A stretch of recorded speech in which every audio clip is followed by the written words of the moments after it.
Hello, my paranormal peeps, and welcome back to another paranormal podcast. My name is Matt Harvey. I am the lead investigator and founder of Deep Woods Paranormal.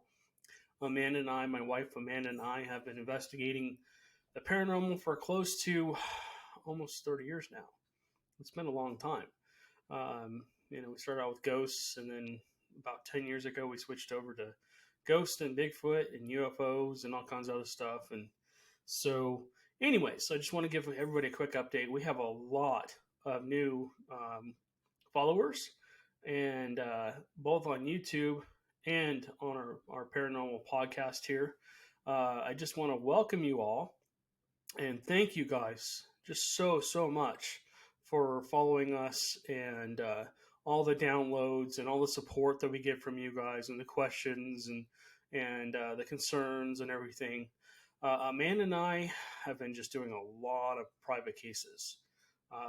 When I say private, that means probably homes, businesses, and other locations where they just don't want the information provided to the public. So those investigations. Hello? Okay, my friend is back talking in my ear here. So that happened last time too. I was almost done with this podcast, and I heard a male voice say something in my ear, and you have to bear with me if you're clinking around. That's the puppies in here with me. I've got 4 dogs, so they're here chilling out, checking out what I'm doing. But I don't know who this entity is. I don't think he's attached to anything. If you kind of see behind me, we've got the doll, and then we've got over here, I don't know if you can see it, the lighting's not that great. There's a pair of spectacles. Let me do this. There we go. So there's a pair of spectacles over there, and then you have what I said before. There's a dragon that's made out of wood. It's been hand carved and stained. It's really cool. Got that from an estate sale. And then, of course, we've got our old puppies that passed away, Farley and Allie, back there in their boxes, and we kind of have a place for them to be. So, anywho, I don't know where that entity came from. I've never had any experiences with a male entity in this house yet, but maybe he was just stopping through. Maybe he just wanted my attention. Maybe he wanted all your guys' attention. If you guys have listened through to the podcast, listen right before I say hello, because he seems to be communicating in my ear. I'm going to turn this back. So, yeah, just really interesting. So, again, I want to welcome all the new subscribers to our podcast and to our YouTube channel. Thank you guys. We have just exploded.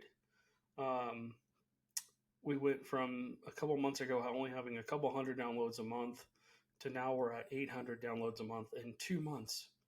I mean, we had 300 downloads in 3 days on the last podcast. So I really appreciate you guys, and I appreciate all your support. So thank you again. I'm sorry to keep going over that, but I'm just want to thank you guys for all that.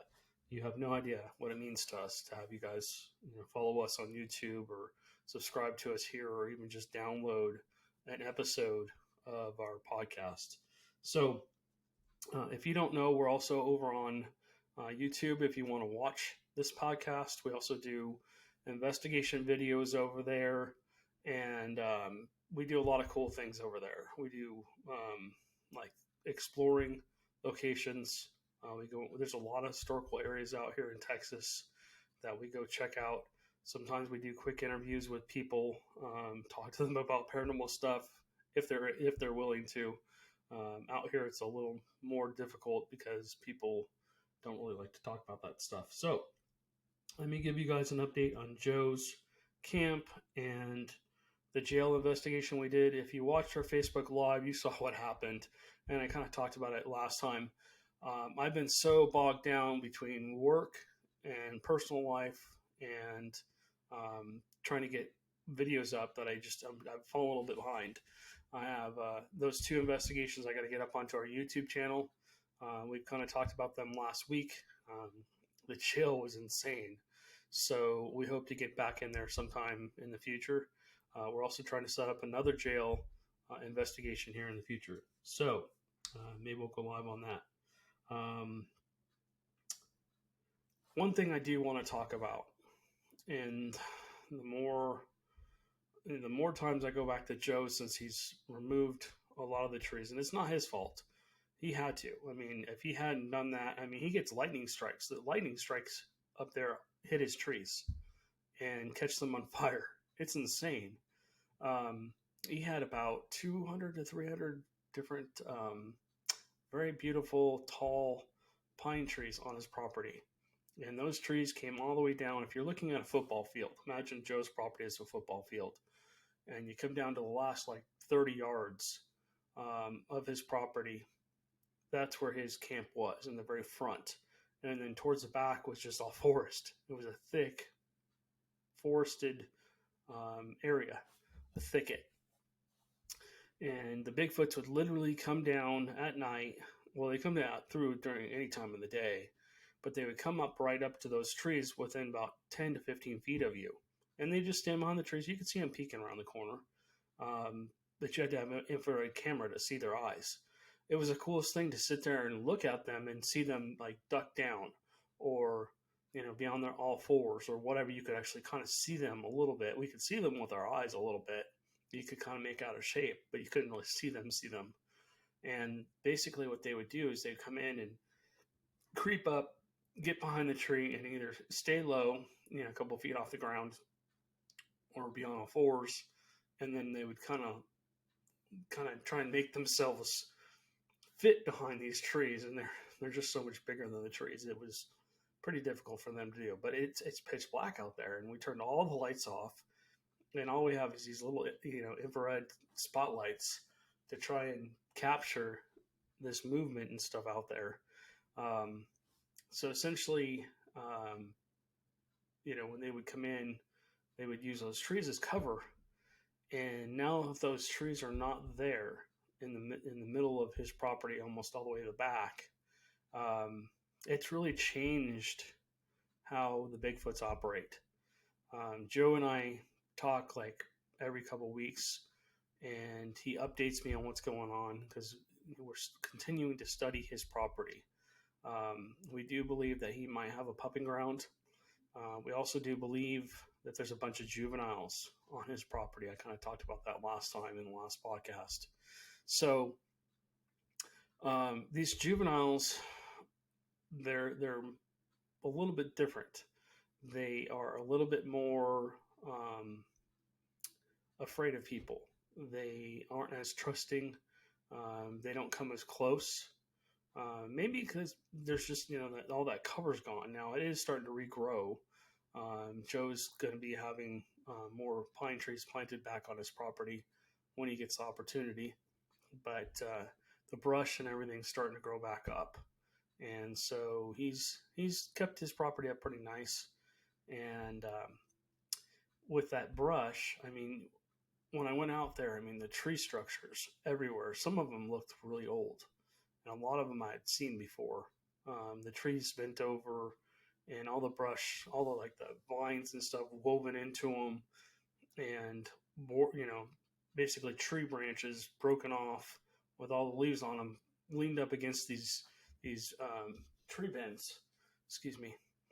And so essentially, I don't think they're coming through his property anymore because of that. I think because the trees are gone, it really affected them in a way that we didn't want it to happen that way. I mean, Joe asked me, should I cut the trees down? I'm like, I don't think you have a choice. If you have a lightning strike or something catches on fire, you're going to lose your whole property, and you might burn down the properties next to you too. So, he just didn't want to have a huge forest fire on his property. And so, like I said, I can't blame him. It's not his fault. But now it's really affected the behaviors of the Bigfoots. If you have listened to my last podcast, I talked about the tree knocks. We're still hearing them, but they're not as close as they used to be, I don't believe. A friend of mine and I are going to test out a theory. Somebody already did this, and we're gonna see if it is the same. So, yeah, we're going to test out a theory with tree knocks. He and I are going to do some experiments with that and just see um, what what that all entails. We'll talk about that. I mean, I'm trying to get him on to a podcast, probably hopefully next month. Have him come on and talk about, number one, he's a Bigfoot researcher. He's had his own experiences. And he just recently moved to Texas too. So he and I are kind of exploring different locations together, and you'll see that on our YouTube channel under different shows that we're going to do. So, anyways, with the forest gone, like I was saying, it's really changed the behavior of the Bigfoots. I think they're coming down the sides of his property because there's still a lot of trees. I mean, it's still forest on the side of his property. Just the middle has been thinned out so much that it's not quite a clearing, but it's just clearer than it was. And they're still using the creeks, the freshwater springs that come up out of his property, and there's ravines down there. I think they're using that. I think, like I said last time in the last podcast, I saw one. It looked like a juvenile. It was not big at all, but I could see the big furry head in the face. I could see the eyes and the nose, and it was distant. It was probably 100 feet away from me. It was, it peeked up over some of the brush down by the creek, and as I was walking back, I saw it. It just froze. Didn't blink or anything. Couldn't really make out the facial features, but if I had pulled out my binoculars or whatever, I probably could have seen it. I tried to get some video of it. We'll see when I go back to review the video if there's actually any video of it. I don't know if I caught it on camera or not. So that will be in our next Joe's update, camp update.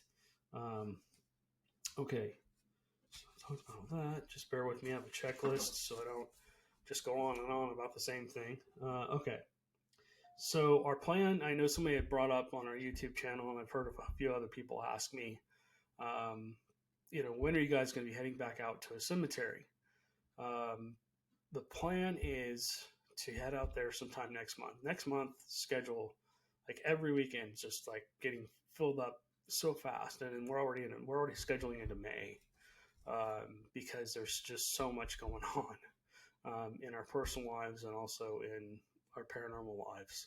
We're so busy with cases and all this other stuff that we're playing catch up constantly. I spend about 12, 13, 14 hours a day working on all this stuff, trying to get video edited, trying to get podcasts up, trying to get the YouTube videos up. And also, we're also on, what is that other?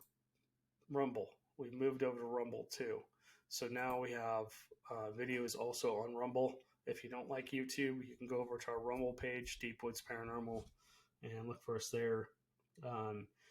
So, like I said, we're going to be heading out to a cemetery at night. We're going to be going out to that one cemetery where we had the hide and seek with the little kids. If you've not seen that video, that was pretty cool. We were using the spirit box to communicate with the Williams kids. And we walked into a plot, and I had my niece with me, and I think that's what actually drew the little kids out, because she was with me. But they started communicating with us, and we were in just this Williams family plot. It wasn't very big. It was maybe 20 feet deep by 20 feet wide, and I think there was about 18 or 20 graves in there. And we started asking questions, and they just started coming through, and the little kids kept going and going and going. And so, yeah, our plan is to go back there. I'd really like to see if we can continue our communication with the Williams family. Maybe we can make contact with some other people in there. But when you go to a cemetery during the day, it's one thing. At night, sometimes there's more negative energy there. In some cemeteries, it's not all. Some cemeteries, there's a more negative feeling to it. It's more thick and heavy, and you get, things trying to basically either come home with you I call them attachments or leeches. That's my word for them, is leeches, because they basically just leech off of you. They basically drain your energy. They give you headaches. They make you nauseous. Sometimes people feel lightheaded. Um, People will feel like something's, like a weight on their shoulders. Something keeps messing with my hearing aids.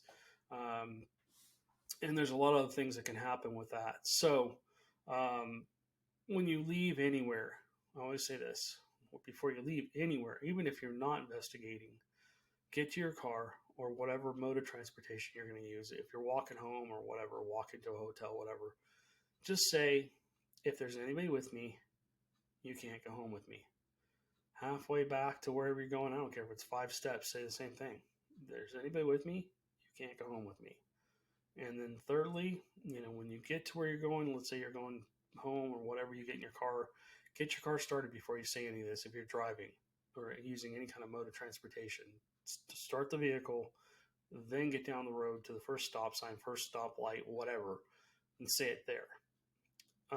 And then basically, like I said, if you're walking or whatever, riding a bike or whatever, just clear yourself. It's called clearing yourself. Just clear yourself if you feel like anything's, you've been in a haunted location. Just saves us and you the headache of dealing with that later. All right. So we are going to be doing another Bigfoot expedition to the Sam Houston National Forest or somewhere like that. Again, we're going to be going out with some friends and another Bigfoot researcher, and hopefully learning a lot from him. I mean, he has his own experiences, so it's always cool to go out and investigate with other people because, even if they haven't had experience, they have different ways of doing things, and sometimes that works better. I mean, like I said, when I went to Joe's, just getting to talk to David for an hour and then having him go out with us to try and see if we could find anything during that investigation was amazing. Super smart guy, just, very knowledgeable. He's been having experiences for as long as I have, or longer probably.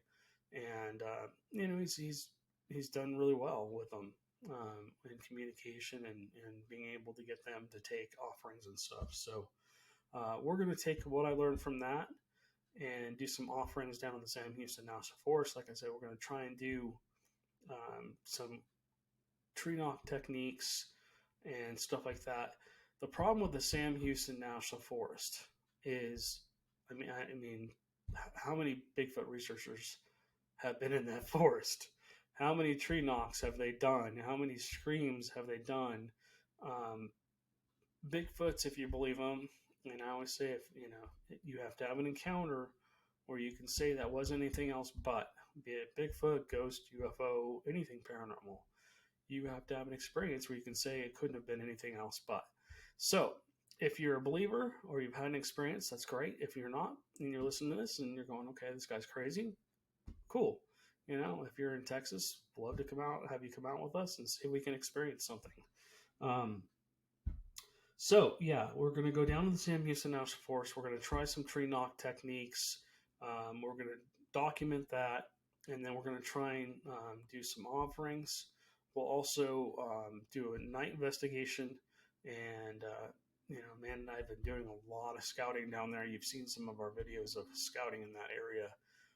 We don't know if we're going to camp in a designated camping area yet, or if we're going to kind of wander off trail and camp off trail. Like I was saying last time, I need to create a setup where I can basically just have Amanda drop me off or whatever, or whoever's going with me, or maybe she's going with me, where we can hike into the woods, into certain places, set up a tent, and camp out for the night, and then head back, the next morning, or keep going. My long-term goal is to be able to get some kind of funding and be able to stay out and research for weeks or months, or even hopefully even longer at a time, because there's a lot of places out here that, from what I've heard, they're untapped. They've got a lot of Bigfoot reports, but nobody's actually ever been out to those locations. and some of those areas are extremely hard to get into. They're very thick. You can't just drive your car into them. You have to actually walk, which is perfect for Bigfoots. Um, we'll be doing more location scouting, Bigfoot wise here. Um, Maybe not have the videos, but Man and I continually are out every weekend almost. If we're not doing an investigation, we're scouting locations, and people are sending us a whole bunch of stuff, information. Have you been here? Have you been there? A friend just told me about another cemetery we should check out. So we're going to be doing that either this month or the following month. We got the little doll over there that we may try and communicate with again, and see if she wants to communicate, and go from there. And then also, like I said, I have the Bastrop Forest that I want to go back out to and see if we go through that one. I don't know if it's a tunnel. I don't want to call it a tunnel. It's a strange setup. There's brush all the way up to this tree, like a wall of brush, and then there's a tree, and it's almost like a doorway, and then next to it's a bunch of brush too. So the only way through this to keep going, well, the path dead ends there, but if you were going to keep going and keep going through the brush, it looks like a doorway. It really does. Excuse me. So essentially, like I said, I've said this many times before, I just was not comfortable at going through there at midnight. Very spotty cell phone service. Nobody really knew where I was. And, like that, didn't have any kind of weapon with me. And watching two entities go through there, I'm not going to call them Bigfoots because I don't know what they were. They were about my size, my shape. But I didn't visually, all I could see was a black silhouette. And so to visually say they were Bigfoot, I'm pretty sure it wasn't people. But they were heading over to where all those deer were. And that's an area where that rock was thrown into the river. And also where I got screamed at when I got too close. So yeah, we're going to go check that out. I think my friend and I are going to go check that out, or I might just go back by myself. Excuse me. And walk into that area, maybe go out there during the day and scout it out, walk it, see if we can find any prints or anything over there. I've already found several prints down in this area. Unfortunately, every time I've gone down there to try and cast any of these prints, they're soaking wet. I mean, it's always after the damn rain. And of course, the last time there was another storm coming in, so I had to get out of there because it was a flood risk. But I did visually see what looked like a Bigfoot. It looked like a person in a ghillie suit, but didn't look like a person. Just brownish, greenish hair. And I've talked about them growing moss in their hair before. I definitely think that's a possibility. I think that would really help with their camo if they have greenish tint to them. And then, this one was brown, of course. Again, it's my size. So, anyways, again, thank you guys so much for listening. We really, really appreciate it. We really appreciate your support. We appreciate all the downloads and all the subscriptions and likes to our YouTube channel, Deep Woods Paranormal. You look up anything Deep Woods Paranormal, YouTube-wise, or podcast-wise, it should come up. There's always our Deep Woods Paranormal page. Everything's there. You can listen to all of our podcasts there. You can listen to all of our video or watch all of our videos there. There's a sound, I think it's SoundCloud or whatever it is, where we have some of our old evidence, both Bigfoot and ghosts, where you can actually sit there and listen to EVPs. I'd recommend you listen to them with headphones on. So, anyways, I'm going to cut this one a little short, guys. I have a lot more to do. I've got a crap ton of stuff I got to get done before I head back out to work here. So, thank you guys again. I apologize for the delay in getting more YouTube videos up. We'll get those up as quick as we can, and then we have more adventures coming our way. So, stay tuned. Things are continuing to get more and more interesting. We're getting more and more followers. We're getting more and more popular, and we're going to keep on trekking on. So, thank you guys for joining us on this journey, and we're looking forward to seeing where it's going in the future. You all have a positive and fun night, and stay haunted.